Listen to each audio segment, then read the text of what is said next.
You're listening to Inner Guidance Channel. We make the statement with Blake that all that you behold, though it appears to be without, it is within, in your imagination, of which this world of mortality is but a shadow. I mean that literally. The whole of humanity is contained in you, for that is the being you really are, and that is God. And we exist in Him, and He in us, the eternal body of the imagination. That is, God Himself. Did you hear President Eisenhower speak just recently on his reaction to his recent trip? Then he came to what he felt was the very spirit of our land, the freedom of the individual. He said we have two great documents. One, the Declaration of Independence. The other is one that takes precedence over it, and that is the Bible. I wish he spoke for every one of us in the world, but even the majority who accept it as the Word of God do not understand it. It is a series of visions from beginning to end. The Old Testament shows what is taking place in the whole. The New Testament tells what is taking place in the single or individual man. The whole vast vision in both Old and New is actually taking place in the individual. I told you of the experience that took place on July 21st in San Francisco, and that parallels the first vision in the books of Matthew and Luke. I actually gave birth to this Christ child as it was enacted in me. I was its father. My reality is invisible, for I held in my hands what I formed as my own son, but I did not need a body. So when God conceives of Himself, He conceives of man.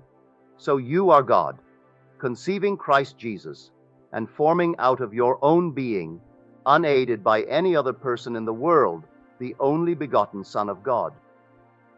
The vision began to unfold in me, and 24 days later came the second vision. And the second vision is the death of Herod. The child is taken into Egypt to save him from being killed at the command of Herod. Herod is compiled of two words. One means hero, and the other, ideos, means to fashion, or a thing formed. And the thing formed has to die, for the being you really are is God, which is spirit, without form or figure. But you display this body in every form in the world. So the second vision came. 24 days later, I am seated at a table with friends, and as I rose, my body dropped dead. And then came a manservant and tied it up with a rope, as you tie up a piece of beef for the oven. You could see the flesh jump as the cord drew tight. And he said, "You were not sick. Why did you die?" And I said, "There is a time to be born, and a time to die, and a time to plant, and a time to reap, and the time has come." That is the death of Herod, or form. It is when you find that the form, or hero, that you thought so wonderful comes to an end. Then the child comes out of hiding in Egypt. But now Herod's son, Archelaus, rules in his place. And the word means mighty political power. For there is still the danger or the chance that one could sell his soul, become a part of some ism, or some great organization for profit, or for acclaim of men. But he goes to Nazareth to become a Nazarene. The word simply means to separate. It does not mean humanity being separated into two camps, the sheep and the goats. It only means putting off form and putting on the lamb. It has nothing to do with this meat of an animal called a lamb that we eat. Blake wrote, "Little lamb, who made thee? Dost thou know who made thee? Gave thee life and bid thee feed by the stream and o'er the mead? Gave thee clothing, woolly bright? Gave thee such a tender voice, making all the vales rejoice? Little lamb, who made thee? Dost thou know who made thee? Little lamb, I'll tell thee, little lamb, I'll tell thee. He is called by thy name, for he calls himself a lamb. He is meek and he is mild. He became a little child. I a child, and thou a lamb, we called by his name. Little lamb, God bless thee. Little lamb, God bless thee." Blake is not speaking of a little lamb of the field. What could it tell you if you asked it? Nothing. It is the symbol of the Christ child that comes out of the mind of man. This is the symbol of the separation of the form from the Lamb. How do I do it? By living completely by faith. If you do not live by faith, you delay the coming of the child. For it does not come by the passage of time. It comes out of the mind of man, when that mind is prepared for the coming. I must learn to actually live in the reality of invisible states. No matter what it is, start with a job or a house that seems beyond your reach, and then live in the feeling that you have it. In the degree that you are faithful to these images, you are preparing the way for the coming of the child. I place my image in a garden, Eden, and then out of it comes a river, and it parts into 4 sections. It is not actually water. If I wanted to realize my dream, what must I do to make it real so I can share it with this, my shadow world called man? I must know the taste and touch and sight and sound of what it would be if it were true. If I could see what I would see if my dream were true and remain faithful to that imagery, I would make it real in the world of shadows. The only risk is that after it becomes real, man is likely to lose himself in the thing he created in the world of effects and deny his faithfulness to the image that produced it. So then he goes sound asleep once more. So many people do that.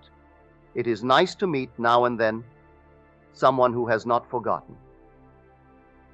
I have told you the story of this man before.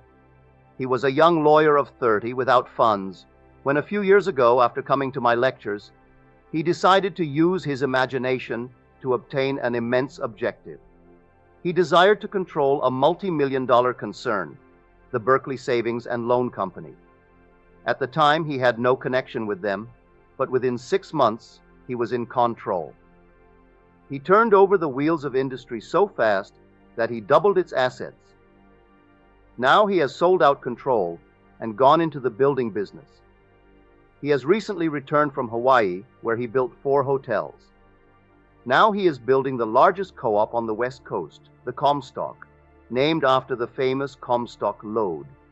It is on San Francisco's Nob Hill and is costing $8 million. He is president of the company.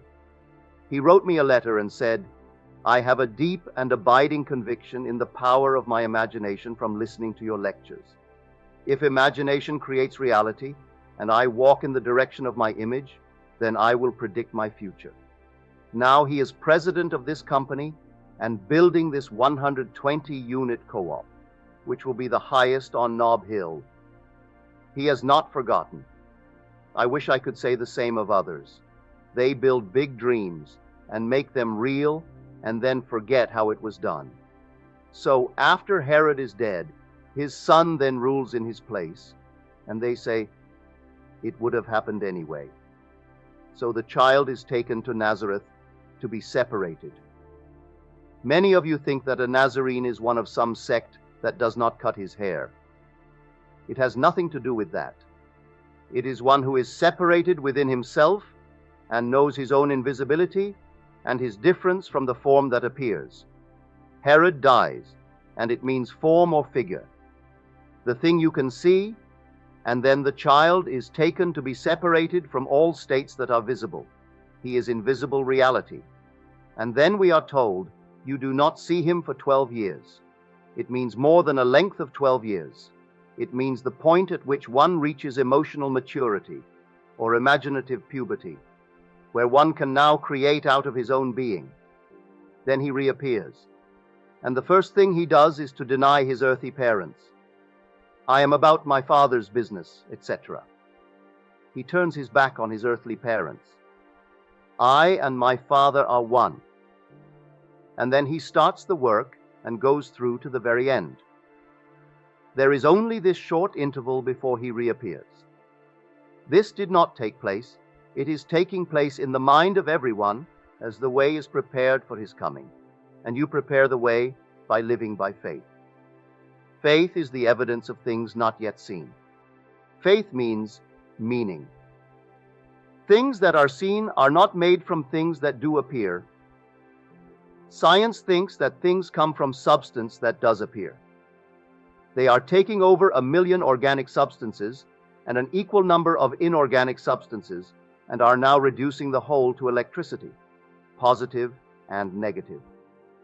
They think the whole vast world comes out of this, but it does not. It comes out of your wonderful imagination. Any change in your image will result in a change in the world. When man knows this, he is beginning to awaken. But until he is sure of that, he is still asleep. Father, I thank thee thou hast hid these things from the wise and prudent, and revealed them unto babes. Prudent comes from a word which means those who pray and act piously. Note the world around you, and you will see these who act piously. But this is hidden from the scientists, the wise men. Would you tell a scientist his imagination is creating this world of confusion? He could not believe an attitude will bring about a change in the visible world. Is it not psychical? If a man can predetermine an attitude, where is causation? Causation is within the imagination of man, and man is God, spiritual man, that is. When you live by it, the visions begin to unfold, and you will see if the Bible is historically true or psychologically true. Most of the Eastern world says the Christian Bible is the opium of the people, and the Western world says it is history. But it is a series of visions that will come only after the way is prepared, and that is by faith. But try to tell someone you are being born of your own being, and you rise from the floor and see your body lying on the bed, its head moving from side to side, like someone coming out of an anesthetic. You will think it is wind that is causing the terrific vibration in the room. Then you look back where your body was, and it will be gone, but in its place will be 3 wise men, and they too think vibration is caused by the wind, and one goes to investigate, and the others will say, "How could that be?" And you will take the child and hold it and know it is your self-begotten son, and you will know that you have given birth to Christ Jesus. From then on you begin to awaken, and you find out who you really are, and you will know that you are God. You are not dependent on anything in the world, for you are making everything in the world. Everything is taking place in the mind of the single individual, for the whole vast world is contained in you. I must tell you these things, no matter if you believe them or not. The birth of that child was mine, and I know who I am and who he is. This is a child born of a virgin. It is not a physical virgin. It comes out of the mind of man, and that is the womb of God. You are told in Hebrews 11, "Without faith it is impossible to please him. For he that cometh to God must believe that he is, and that he is a rewarder of them that diligently seek him." That is the preparation, and the event comes like a thief in the night. It does not come by observation. This has nothing to do with holiness. A physical Christ is blasphemy. Christ is spirit and is born from above and not beneath. The physical comes from below, but unless ye be born from above, ye cannot enter the kingdom of heaven. Christ is not of flesh, but comes out of your hands and smiles into your face. Until you know it, it seems stupid, but throughout eternity, it is taking place. For God enters death's door, this body, with those who enter, and lies down, with those who sleep, to enter in the dreams of eternity until they awaken. But when the door is opened, these 12 crystals begin to vibrate in what is called the pineal gland, these 12 translucencies through which the Christ Spirit shines. And the whole thing gives just as if the child were being born in the physical sense. And then you can stand no more, and you are pushed down to the floor. You cannot get any lower, so that symbolizes the manger. The wise men call it your child, for you are being individualized, and the name he calls will be your name, and in your hand will be placed the child, and you will know it. For the symbolism is true. Out of the brain of man comes the Christ child. The 3 wise men are always present. But you to whom it is happening do not know what has happened. You hear the wind, the thermal, and it means the spirit of the divine wind. He does not precede you. He cannot come before you, for it is God giving birth to his Son. But man does not know what is happening, for he cannot believe that he is God. Though you cannot believe it now, you have a wonderful experience in store. If not here, then it is beyond the veil. It does not matter. This is not from the study of any philosophy, but it is an actual mystical experience. The four Gospels are the beginning of the drama unfolding in the mind of man. You want a job? Could you drive your car into the parking lot and occupy that space which would be yours, were you the vice president or any position you wish to occupy? Then do it mentally and do it over and over until it seems natural. Then the shadow world will rearrange itself and make way for the car in a physical manner. But then don't forget how it happened, for then you will go sound asleep again, and then it might take you a very long time to again live by faith. When you have too much of the world in focus, you do not live by faith. How can you, if you can write a check for anything you want?